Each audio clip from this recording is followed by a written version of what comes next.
जब भी केरल का नाम आता है तो ज्यादातर लोग मुन्नार, अलप्पुझा के बैकवाटर, कोवलम बीच या थेक्कडी जैसे प्रसिद्ध पर्यटन स्थलों के बारे में सोचते हैं। लेकिन केरल की असली खूबसूरती उसके अनजाने, कम चर्चित और छुपे हुए कोनों में बसी है। यहाँ की हरियाली, शांत झरने, रहस्यमय जंगल, लोक कथाओं से भरे गांव और पारंपरिक जीवन शैली आज भी प्रकृति की गोद में सुरक्षित है। चलिए जानते हैं केरल की उन छुपी हुई खूबसूरती के बारे में जो आमतौर पर पर्यटकों की नजरों से दूर रह जाती है। वेल्लारी माला को केरल का छोटा हिमालय भी कहा जाता है। यह वायनाड और कोझिकोड के बॉर्डर पर स्थित है। यहाँ की पहाड़ियाँ घने जंगलों से ढकी है। यहाँ की ट्रेकिंग का अनुभव बेहद रोमांचक है।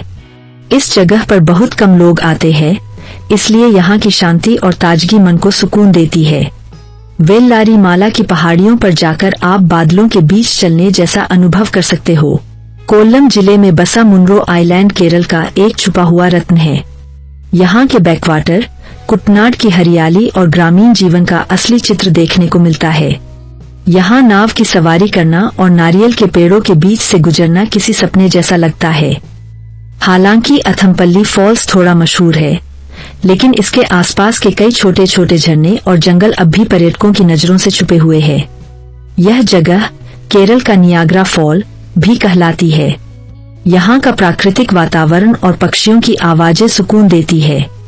तिरुवनंतपुरम जिले के पास स्थित पुंगलूर एक अनजाना लेकिन बेहद खूबसूरत हिल स्टेशन है। यहाँ की सरपीली सड़कों से गुजरते हुए बादलों के बीच पहाड़ियों का नजारा देखने लायक होता है। कोट्टायम जिले में स्थित यह झरना बरसात के मौसम में बेहद शानदार दिखाई देता है। यह एक शांत और कम प्रसिद्ध जगह है, जहां आप परिवार के साथ पिकनिक भी मना सकते हैं। केरल की इन अनजानी जगहों में जाने का सबसे बड़ा फायदा यह है कि यहाँ भीड़ भाड़ नहीं होती। यहाँ आपको असली केरल की संस्कृति, रहन-सहन और प्राकृतिक जीवन का अनुभव मिलता है। इन जगहों पर जाकर आप प्रकृति के करीब महसूस करते हो, जो आजकल की भागदौड़ वाली जिंदगी में बहुत जरूरी हो गया है। यह दक्षिण भारत की दूसरी सबसे ऊंची चोटी है, जो तिरुवनंतपुरम जिले में पश्चिमी घाट में स्थित है। यह जगह ट्रेकिंग के लिए जानी जाती है। यहाँ की यात्रा केवल अनुमति के बाद ही संभव है। माना जाता है कि महर्षि अगस्त्य ने यहाँ तप किया था। यहाँ की जैव विविधता बहुत समृद्ध है। यह छोटा सा द्वीप वेम्बनाड झील के बीचों बीच स्थित है। इसका मतलब है रात की रेत। यहाँ का वातावरण बहुत शांत है और पक्षी प्रेमियों के लिए यह जगह स्वर्ग है।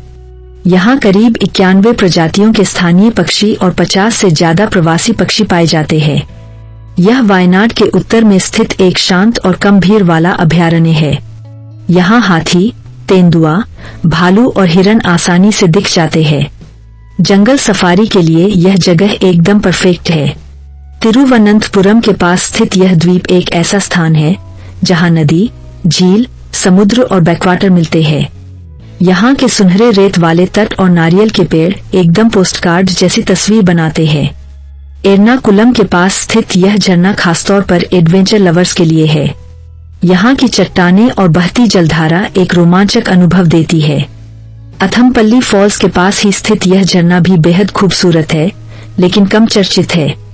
यहाँ का वातावरण बहुत शांत है। मीनाम कुन्नू बीच, धर्मदम आइलैंड, एझारा बीच से भरा है। केरल की पहाड़ियों में बसी वेल्लारी माला की घाटियां अभी तक ज्यादातर लोगों की नजरों से दूर है। घने जंगल, तेज बहाव वाले झरने और बादलों से घिरी पहाड़ियों के बीच ट्रेक करना वहां का सबसे बड़ा आकर्षण है। वायनाड की कुरुवा द्वीप जैसी जगह आज भी अपनी प्राकृतिक सुंदरता में लिपटी हुई है। कुरुवा द्वीप में काबिनी नदी की धाराएं इस तरह बहती है कि पूरे इलाके में एक अलग ही शांति महसूस होती है। इसी तरह मुन्रो आइलैंड की बात करें तो वहां की छोटी छोटी नावों में बैठकर नारियल के पेड़ों के बीच से निकलते हुए बैकवाटर की सैर करना अपने आप में एक अलग एहसास है। यहाँ का जीवन बेहद सरल है। गांव के लोग आज भी अपने पारंपरिक तरीके से मछली पकड़ते हैं और छोटे छोटे घरों में रहते हैं। केरल के झरनों की बात करें तो मेहंदीपारा और पनियल पोरू जैसे झरने ऐसे हैं जहां पहुंचने के लिए घने जंगलों के बीच से गुजरना पड़ता है। यह जगह न केवल रोमांचक है, बल्कि वहां की ताजगी भरी हवा और प्राकृतिक वातावरण शरीर और मन दोनों को सुकून देती है। मरारी बीच की सुंदरता आज भी बहुत लोगों को नहीं पता। जब बाकी समुद्र तटों पर लोग भीड़ लगाते हैं, मरारी बीच अपनी शांति में लिपटा रहता है।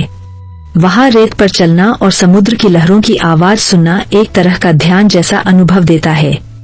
अगर जंगलों की बात करें तो थोलपेटी और नेल्लियंपति जैसी जगह आज भी प्रकृति प्रेमियों के लिए स्वर्ग के समान है।